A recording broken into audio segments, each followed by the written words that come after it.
I'm boasting of him, to be a great leader. He is the leader who thinks ahead of time. When no one was imagining that anybody can think of a child from a poor family or underprivileged family can think of having a laptop, those days, imagine, 18 lakh laptop घर घर में पहुंचा है 2012 में, कभी जो सोच नहीं सकते थे, वो हमारा विजन लीडर। जब हम यूपी में खोजा करते थे कि सड़क में गड्ढे हैं या गड्ढे में सड़क है, तो देश की सबसे बेहतरीन एक्सप्रेसवे जिसमें फाइटर जेट तक उतरे और आज भी वो मॉडल एक्सप्रेसवे है, आदरणीय अखिलेश यादव जी ने बनाया। जब सीएम बने तो उन्हें एहसास हुआ कि उस प्रदेश के सीएम हैं जहां के लोग रात को बीमार पड़ जाते हैं तो दवा का भाव में कम दहशत से मर जाते हैं कि डॉक्टर के पास पहुंच पाएंगे या नहीं पहुंच पाएंगे, अस्पताल में जा पाएंगे या नहीं जा पाएंगे। तब उन्होंने ऐसा कॉन्सेप्ट निकाला समाजवादी एम्बुलेंस सेवा का। उन्होंने कहा कि जहां भी गए हो आप वहां रहना, लेकिन चिंता मत करना, आपका बेटा और भाई सीएम है, 108 डायल कर देना, पड़ोसी पहुंचे न पहुंचे दरवाजे पर एम्बुलेंस पहुंच के इलाज करा देगी। ऐसा भी लीडर।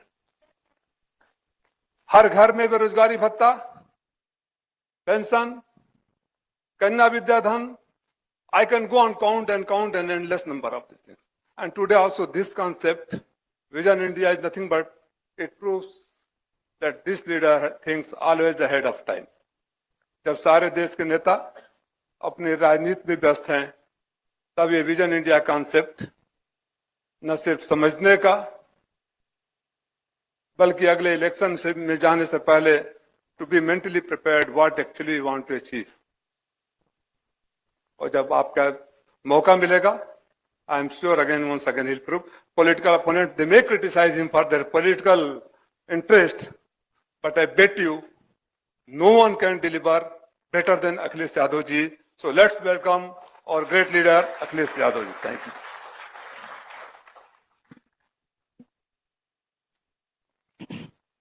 मैं सबसे पहले राजीव राय जी का धन्यवाद दूंगा, और क्योंकि हम एआई के कार्यक्रम में और यहाँ पर जितने भी डेलीगेट्स हैं, जो बात राजीव राय जी कह रहे थे, अगर वो चेक करना चाहेंगे तो बात सब सच निकलेगी कि जो राजीव राय जी ने कहा है कि वो हम लोगों ने कुछ डिलीवर करने का काम किया है।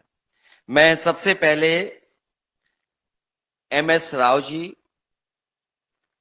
सुनीला जी और सिराज चौधरी जी का बहुत बहुत धन्यवाद और आभार प्रकट करूंगा कि उनके विचारों से, उनके एक्सपर्ट व्यूज से हम लोगों को बहुत कुछ सोचने और समझने का मौका मिला है। इस कार्यक्रम में मैं डेलीगेट्स का धन्यवाद इसलिए दूंगा कि बिना डेलीगेट्स और आपके आए हुए ये कार्यक्रम हमारा सक्सेसफुल नहीं होता। और आपके आने से न केवल हम लोगों को अच्छा लग रहा है, बल्कि दूर जो देश के लोग और खासकर यूपी के लोग देख रहे होंगे, उनको बहुत अच्छा लग रहा होगा कि आखिरकार हम लोग भी देश के साथ चलना चाहते हैं और हम सब लोग मिलकर के देश को एक विकसित भारत की तरफ ले जाना चाहते हैं। अगर डेवलप्ड कंट्री हमें बनना है और जहां डेमोग्राफिक डिविडेंड सबसे ज्यादा हो, वो चैलेंजेस क्या होंगे हमारे आपके बीच में, शायद वो चैलेंजेस को कैसे हम दूर करें, उसको लेकर के हम सब विचार भी कर रहे हैं। सबसे बड़े चैलेंज तो गरीबी भी है हमारी है, नौकरी है, रोजगार कैसे मिले। हमारा जो गांव की आबादी है, रूरल इंफ्रास्ट्रक्चर या रूरल आबादी जो है वो अभी भी 70% है। जहां अर्बनाइजेशन हो रहा है, वहीं हमें यह भी सोचना पड़ेगा जो कि रूरल जो भारत है वो एआई से कैसे जुड़े, जब टेक्नोलॉजी का लाभ उन तक कैसे पहुंचे। ये चैलेंजेस भी हैं। और जहां हमारा समाज में बहुत सारी चीजें हैं, सोशल जस्टिस को लेकर के, इक्वलिटी की बात कैसे हो, संविधान जब हमें ये दायरा देता है, तय करता है कि हम बराबरी लाने की कोशिश करें, हम सबको बराबर समझें, उस दिशा में हम लोग क्या काम करें, क्योंकि उसके पीछे सरकार को काम करना पड़ेगा।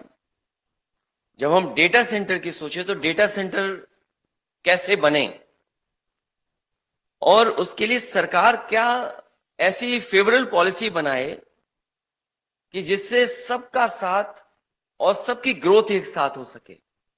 और जो भेदभाव है हमारे समाज में पढ़ाई को लेकर के भी है, जब हम देखते हैं कि पढ़ाई में भी बहुत सारा डिफरेंस है, तो उनको भी साथ कैसे लेकर के चल सकें। बहुत सारे सेक्टर्स हैं, एग्रीकल्चर सेक्टर में एआई कैसे काम करे, हेल्थ सेक्टर है, इंफ्रास्ट्रक्चर है, या जो अर्बनाइजेशन होता जा रहा है उसमें हम क्या और काम कर सकते हैं। इधर बहुत सारा डिजिटल डिवाइड को लेकर के एक समय कोशिश की थी समाजवादी पार्टी ने कि लैपटॉप डिस्ट्रीब्यूशन किया, बड़े पैमाने पे किया।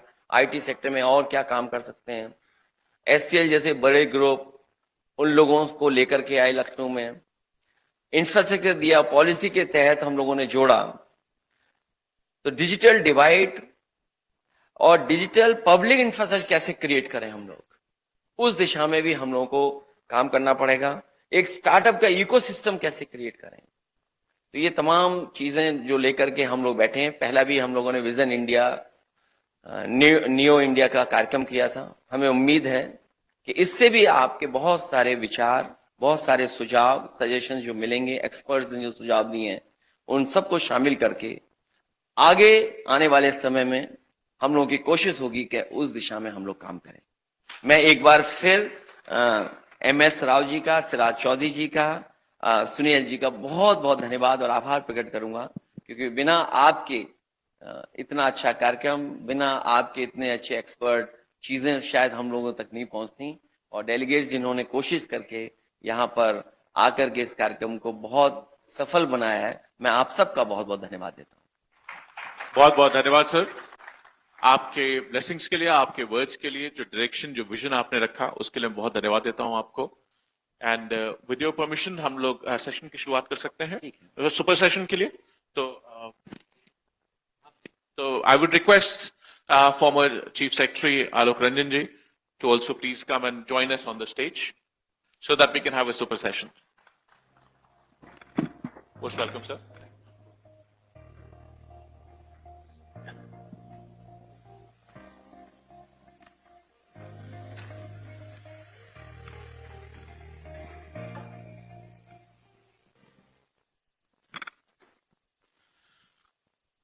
With your permission, let's start the super session. Can we please have a huge round of applause for the super session now?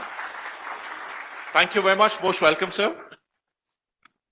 आपने अभी विजन इंडिया की बात की, आपने नियो विजन की बात रखी थी, स्टार्टअप की जहां आपने बात रखी थी, बैंगलोर में जो कार्यक्रम किया था, वहां से अपनी बात शुरू करूंगा। आपने एजुकेशन की बात अभी रखी कि देश में एजुकेशन में बड़ा अंतर है। मैं वहां से अगर अपनी बात शुरू करूं तो आपकी जो अपनी एजुकेशन है वो टेक्नोलॉजी के क्षेत्र में रही, इंजीनियरिंग की, आपने मास्टर्स किया टेक्नोलॉजी में, इंटरनेशनल ग्लोबल एक्सपोजर है आपको।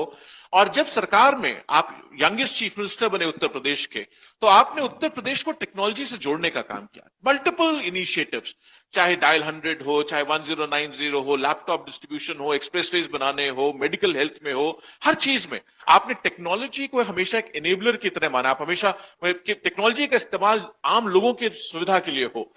आपको लगता है क्या कि आपकी जो एजुकेशनल बैकग्राउंड है वो आपको डिस्टिंक्ट बनाती है? आज जिस तरीके से 15 साल पहले उत्तर प्रदेश डिजिटल के मुहाने पे खड़ा था, मोबाइल टेक्नोलॉजी के रिवोल्यूशन के मुहाने पे खड़ा था, जिसमें आपने लीडरशिप दी, आज उसी तरीके से दोबारा हमारा देश एआई के मुहाने पे खड़ा है। तो आपका जो टेक्नोलॉजी की ट्रेनिंग है, बैकग्राउंड है, मैं कह सकता हूं शायद ही कोई दूसरा लीडर देश में ऐसा हो जिसका ऐसा बैकग्राउंड हो, जो टेक्नोलॉजी एनेबल्ड बैकग्राउंड से आता हो। क्या आपको लगता है आपकी वो ट्रेनिंग आपको आज काम आती है, जो एजुकेशन थी आपकी?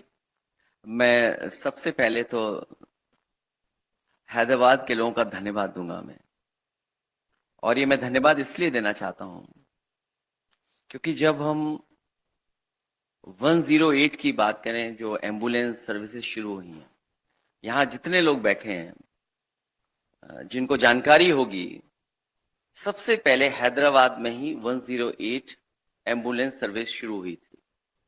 और उसके प्रोफेसर वेंकट जो थे, उन्होंने शुरुआत की थी।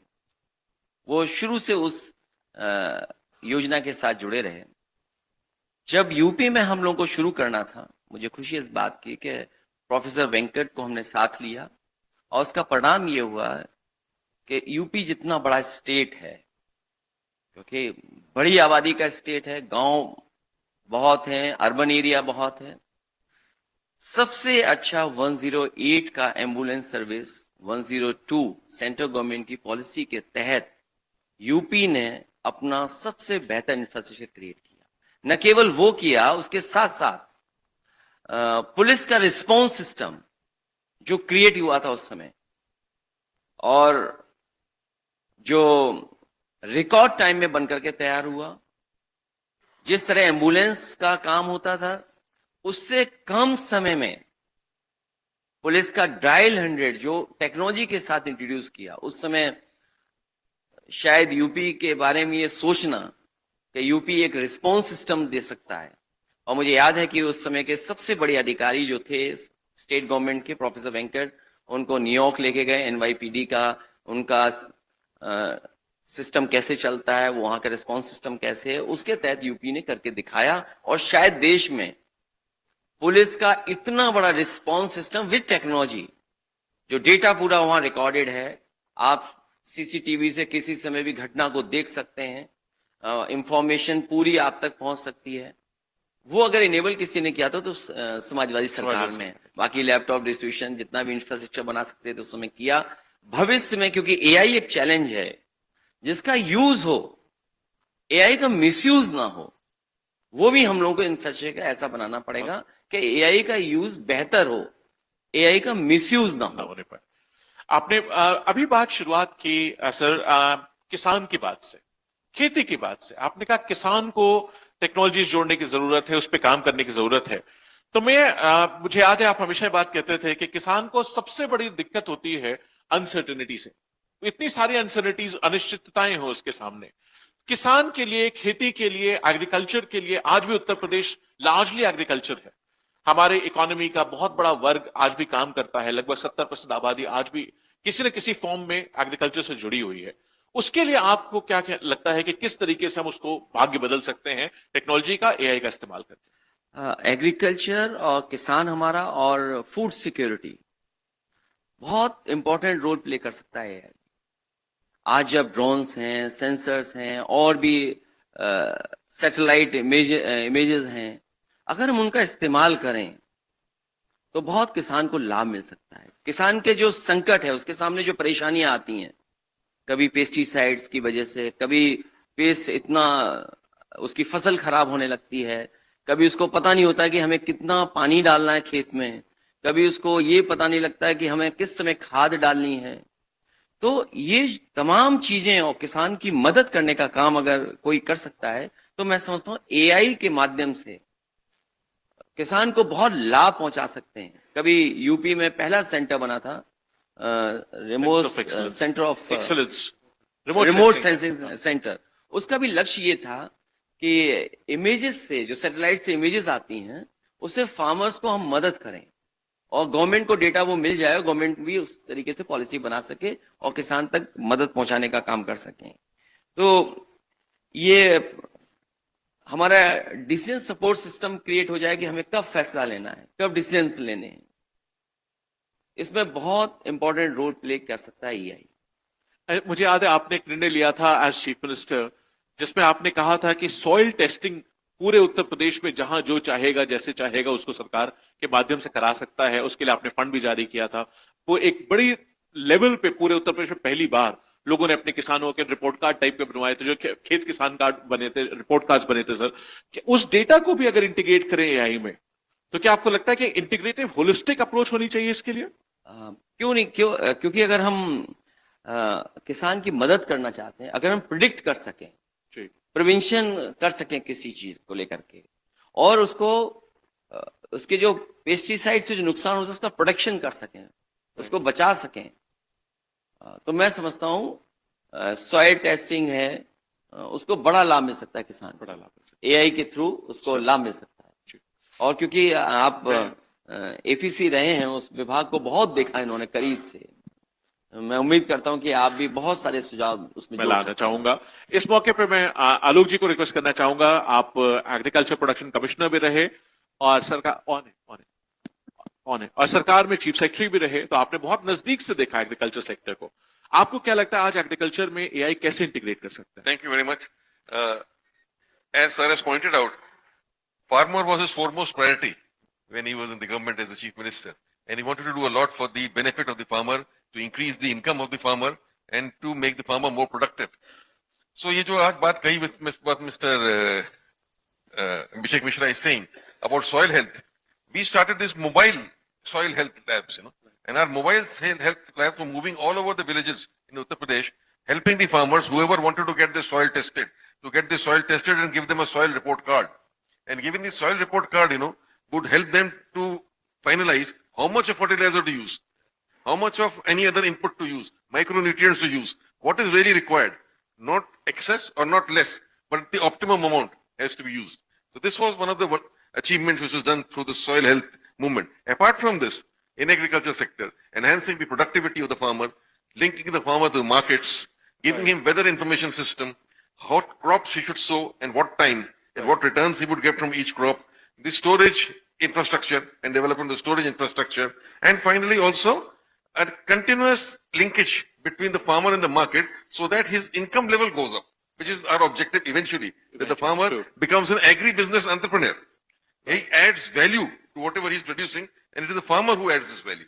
So that is what Sir's ambition was and Sir wanted to do. Yeah.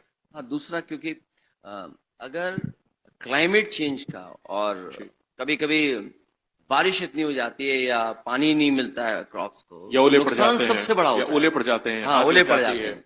तो अगर प्रिडिक्ट कर सकें हम लोग और किसान को पहले से अलर्ट कर दें, तो शायद उससे बहुत बड़ा नुकसान किसान का बचाया जा सकता है, और शायद उसमें एआई बहुत इंपॉर्टेंट रोल प्ले कर सकता है। बिल्कुल। अभी जो वेयरहाउसिंग पॉलिसी आप एक नई लेकर के आए थे, लिंकेजेस पे आपने काम किया था, मंडियों पे आपने काम किया था। फार्मर्स के लिए मंडियां बहुत महत्वपूर्ण वो हैं, तो मार्केट लिंकेज जो है किसान की मंडी तक लेकर के, आज जो इनएफिशिएंसीज वहां हैं, आपको क्या लगता है उसमें किस तरीके से अगर हम एआई इंट्रोड्यूस कर दें तो वो किसान का फसल का वाजिब दाम मिल जाएगा? जो अभी farmer chief secretary Alok Ranjan जी ने भी कहा कि उसकी जो लिंकेजेस हैं उसको एग्री एंटरप्रेन्योर बनाने की कोशिश करी जाए अगर, तो वो कैसे की जा सकती है? उसमें मंडियों का क्या रोल देखते हैं आप? मंडी वो जगह है जहां पर फार्मर को दूसरे से अपने वैल्यू लेने का मौका मिल सकता है, और मंडीज को अपग्रेड करना चाहिए, क्योंकि अदरवाइज क्या, किसान अपनी तैयार कर लिया फसल, मंडी आ रहा है, मंडी में कोई लेने वाला नहीं है, तो वो इंतजार कई बार उसको बहुत घंटों करना पड़ता है, उसका इंतजार बहुत ज्यादा हो जाता है। मान लीजिए वो गांव से आया, अपना फसल लेकर के आया और मंडी में कोई खरीदने वाला नहीं मिला, तो उसके बाद वो क्या करेगा? तो एआई एक इंपॉर्टेंट रोल प्ले कर सकता है कि अगर डेटा हो, कौन सा फार्मर ला रहा है, कौन बायर है, कहाँ उसको रेट अच्छा मिल सकता है, अगर डेटा सेंटर हो या इस तरह का टेक्नोलॉजी से उसको सपोर्ट मिल जाए मंडी में, तो शायद किसान का समय बच सकता है। मुझे याद है आप जब चीफ मिनिस्टर थे तो आपने खरीद के मौके पर, जब मौसम होता है तो आपने सारे मिनिस्टर्स को अचानक दौरे के लिए भेजा था कि सब लोग जाएं और देखें कि गेहूं की खरीद हो रही है कि नहीं हो रही है। और वहां हम लोगों ने बताया कि बहुत लाइनों में लोग लगे हुए थे, रात रात भर लोग जग रहे थे। तो आज वो चीज एआई के माध्यम से स्ट्रीमलाइन की जा सकती है, स्ट्रीमलाइन, और उसका समय बचाया जा सकता है। अदरवाइज तो वो वेट करता रहता है, अपने गांव से सब कुछ छोड़ करके आता है, वो फसल को कहाँ रखे, कई बार वो खुद किराए से लेकर के आता है। हाँ। तो अगर किराए से लेकर के आ रहा है तो उसका ही नुकसान हो रहा है, उसका नुकसान बिल्कुल। हाँ, तो अगर वो समय पे उसके सॉल्यूशन मिल जाए तो उसकी इनकम बढ़ सकती है। राइट। मैं आगे बढ़ना चाहूंगा मेडिकल एंड हेल्थ के प्रति। आपने अभी बात कही बीमारियों की प्रिवेंशन की, और उत्तर प्रदेश इतना बड़ा प्रदेश है, उसमें चाहे गोरखपुर में जापानीज एंसेफेलाइटिस का सवाल हो, चाहे मलेरिया का सवाल हो, लखनऊ में डेंगू से प्रभावित बहुत बड़े क्षेत्र थे, उन क्षेत्रों में देवरिया बलिया में, बुंदेलखंड में अलग चीजें थी, कहीं स्कर्वी की बात थी, इन्फेंट मोर्टालिटी, मैटरनल मोर्टालिटी पे आपने बहुत होलिस्टिक काम किया था उस समय, और हर चीज में काम, आप चाहे एमबीबीएस की सीट बढ़ाने की बात हो। आज आपको क्या लगता है कि मेडिकल और हेल्थ के क्षेत्र में सबसे बड़ी जरूरतें क्या हैं, और हम उसको किस तरीके से टेक्नोलॉजी जोड़ के सॉल्व कर सकते हैं? एआई बहुत सिग्निफिकेंट रोल प्ले कर सकता है हेल्थ सेक्टर में। कई बार हमारे खासकर रूरल इंडिया में जो लोग हैं, उनको समय पर इलाज नहीं मिलता, समय पर उनकी बीमारी का इलाज नहीं पता लगता है, डायग्नोस नहीं हो पाता है, और फिर कई बार उनका रिसोर्सेज नहीं है उनके पास। और जो बीमारी है उसके इलाज के लिए बहुत खर्चा करना पड़ता है। तो ये तमाम चीजें